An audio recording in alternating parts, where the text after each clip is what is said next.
Today's video is brought to you by possibly the best sponsor for this channel, Virtue Signal, the game. You know it's going to be fun just by looking at the testimonial on the box that reads 1 star out of 5, this is hate speech, pure and simple. So the game goes like this. Every player has to pick a character which has different alignments and abilities. The best character is the Brood Matriarch in my opinion, and not only because it's very similar to the channel's avatar. It can also change its gender at the beginning of every turn. To win the game you have to get 15 points by connecting different followers to your character and the coalition that you have built around your character. Using the microaggression cards you can curb your opponent's coalition building, and if you're on the receiving end of those microaggression cards, you can use a virtue signal card to remove it. There are also several special cards and plot cards that can mix the game up and synergize well with certain characters and their abilities. The cards' names, effects and illustrations are honestly hilarious and would make you laugh out loud the first few times you would run into them. And despite the game's satiric nature, it has good and sound game design mechanics behind it, which makes it a viable game you can play more than once just for the novelty. Go check out the link in the description if you want to get it for yourself and help the channel out in the process. Enjoy the video. I tell you what, I'm so darn proud. And those poor people who have lost, anyway. Come on, man. I'll lead an effective strategy to mobilize true international effort to pressure. COVID has taken this year, just since the outbreak, has taken more than 100 years. Look, here's the lives, when you think about it. If you couldn't get it done after Sandy Hook, why should voters give you another chance?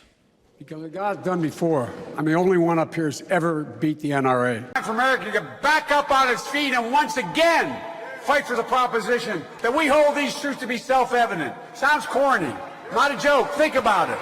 We hold these truths to be self-evident. All men and women created by you know the thing. You know how we talk about it. Are we the people? Folks, endowed by our Creator with certain inalienable rights. They don't call Super Tuesday for nothing. By the way, this is my little sister Valerie, and I'm Jill's husband. Oh no, you switched on me.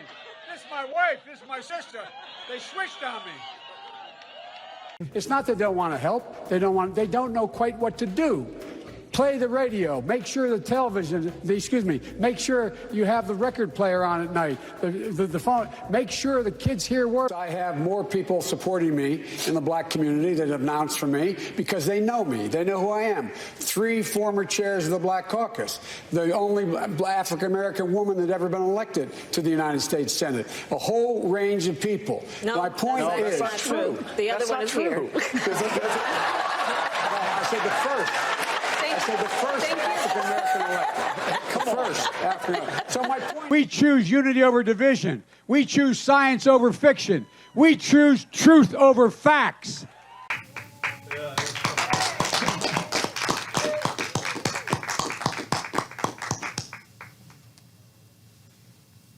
I just have one thing to say. Hang on here. All right.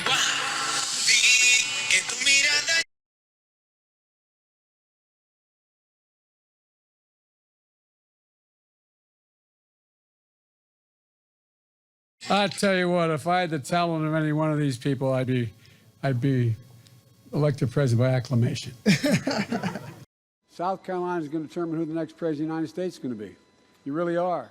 You're the ones that sent Bill Clinton to the presidency, and you're the ones that sent Barack Obama to the presidency. And I have a simple proposition here. I'm here to ask you for your help. Where I come from, you don't get far unless you ask. My name's Joe Biden. I'm a Democratic candidate for the United States Senate. Look me over. If you like what you see, help out. If not, vote for the other guy. Give me a look, though, okay? That's all I've really got to say to you. I got 2 minutes and 30 seconds left. I'm looking at the clock down here. Mr. Vice President, thank you. Thanks for your time. Please come back in less than 13 years, sir. All right, Chuck. Thank you very much. All right. It's Chris, but anyway. Chris. I just did Chris. No, I just did Chuck. I tell you what, man, these are back-to-back. Anyway. No, it's I don't okay. know how you do it early in the morning, too. Safe travels on the campaign trail. Thank you, sir. Are you at all concerned, as Trump said, that we cannot let the cure be worse than the problem itself? We have to take care of the cure. That will make the problem worse no matter what. Do that. Why doesn't he just act like a president? That's a stupid way to say it. You know, Donald Trump was asked on... Sorry. Go ahead. No, I probably best I don't. I just can't figure the guy. I don't know, it's like watching a yo-yo. I shouldn't have said it that way. It's like watching... It feels that way. I want to ask...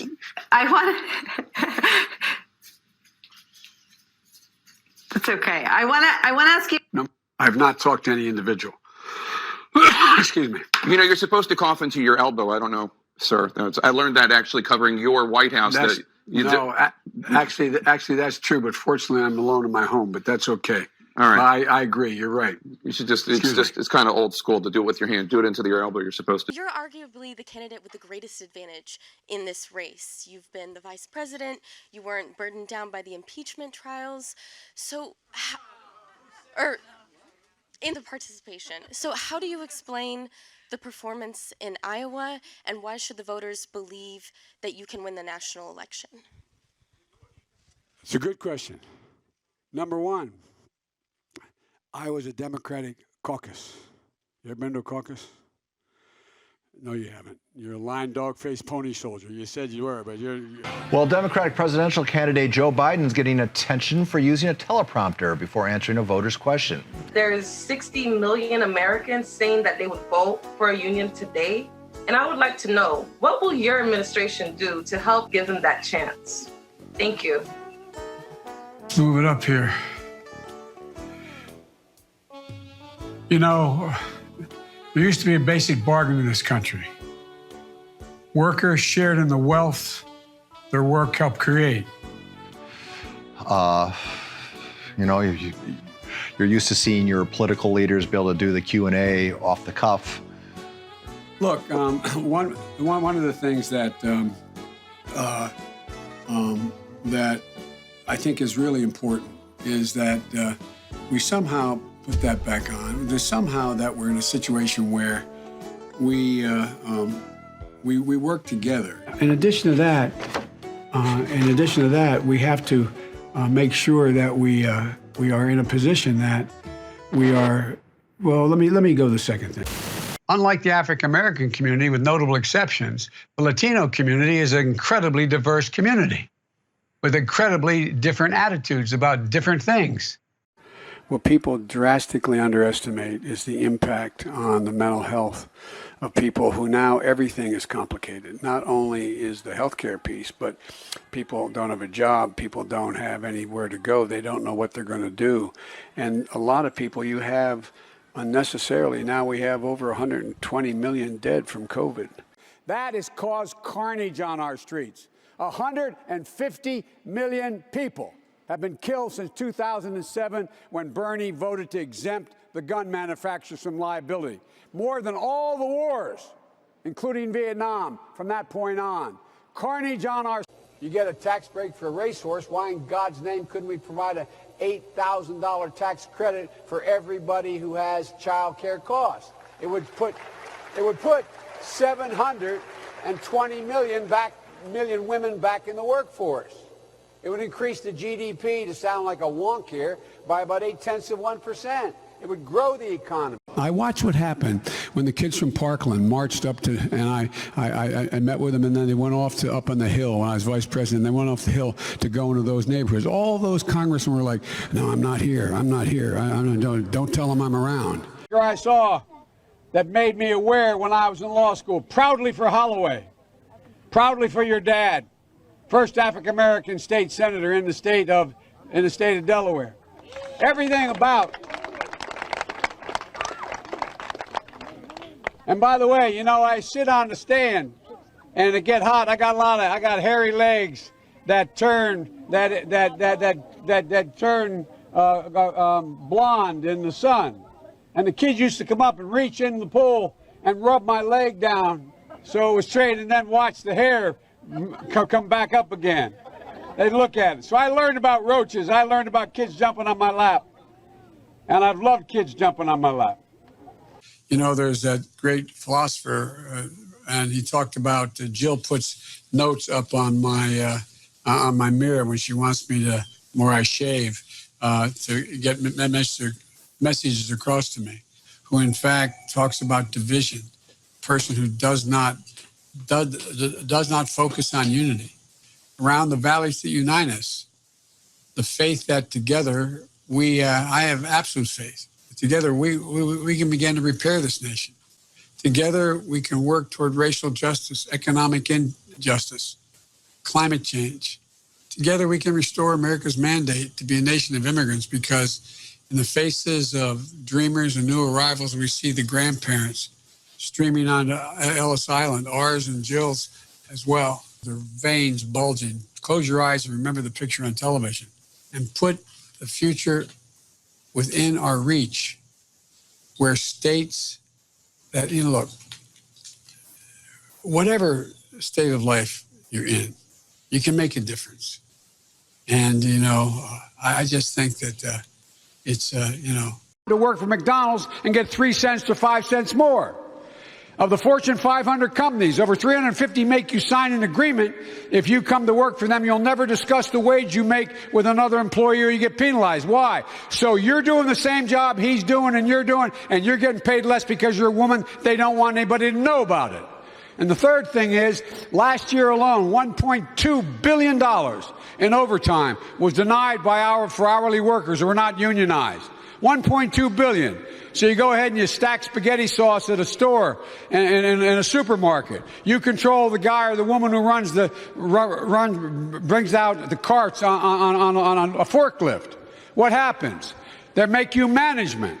You can't get paid overtime. And you see it happening with labor as well. So the bottom line is, I'm for you because America needs you to grow. We need you. So please, vote. Help us get out the vote. Go to iwillvote.com/MI.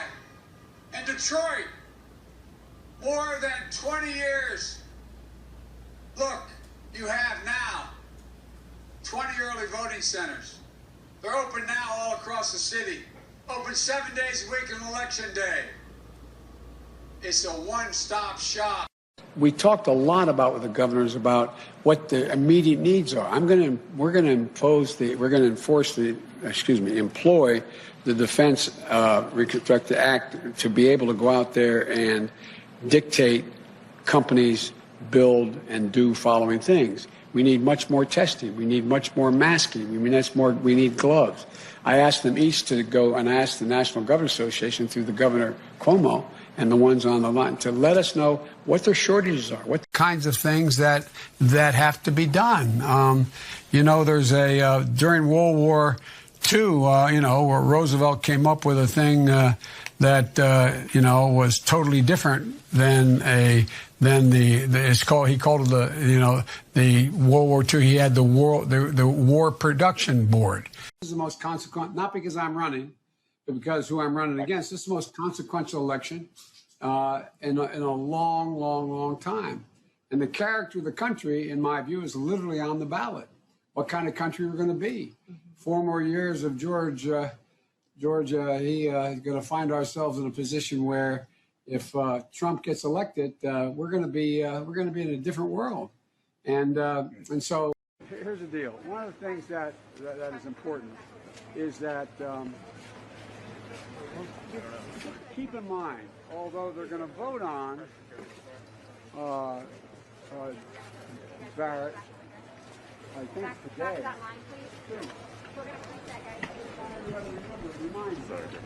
it's really important that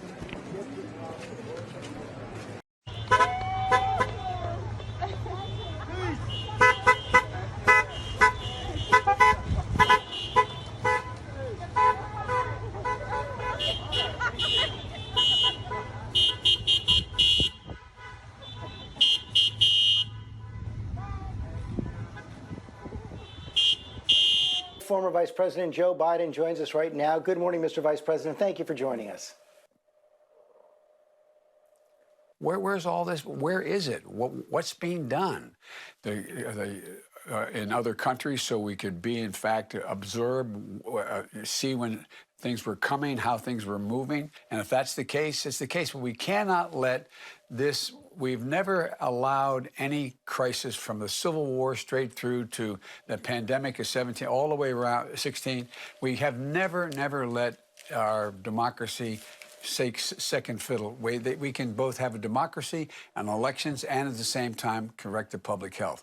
We put people in China. We did a whole lot of things, and they got a very detailed breakdown on this by a briefing to the Trump administration when we transitioned out of office.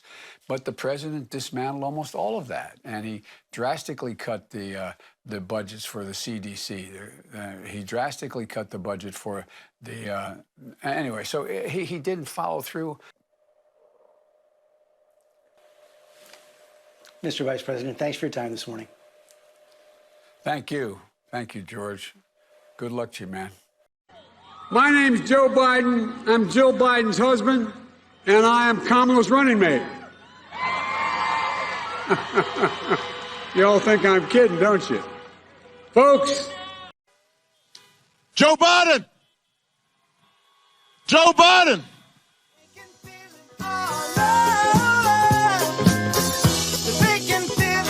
Joe Biden! I was there. I stood up, and I was counted.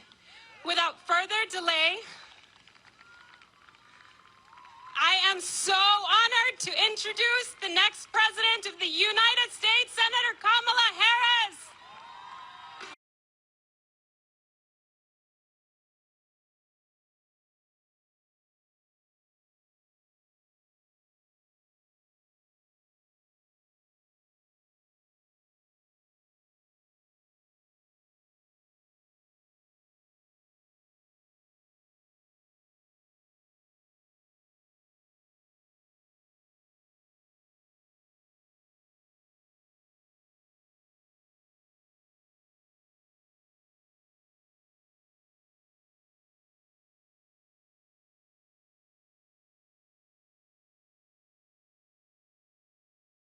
Secondly, we're in a situation where we have put together, and you guys did it for our administration, the President Obama's administration before this. We have put together, I think, the most extensive and inclusive voter fraud organization in the history of American politics. But all kidding aside, The First Lady-to-be told me she holds them for you. yes, she does. But not with she and Kamala have become friends. Yeah. But all kidding aside, it's a matter of the thing. We are simpatico on our philosophy of government and simpatico on how we want to approach these issues that we're facing. And so I don't have, and when we disagree, it'll be just like, so far it's been just like when Barack and I did. It's in private. She'll say, I think we should do A, B, C, or D. And I'll say, I like A, don't like B and C. Mm-hmm. And it's go, okay.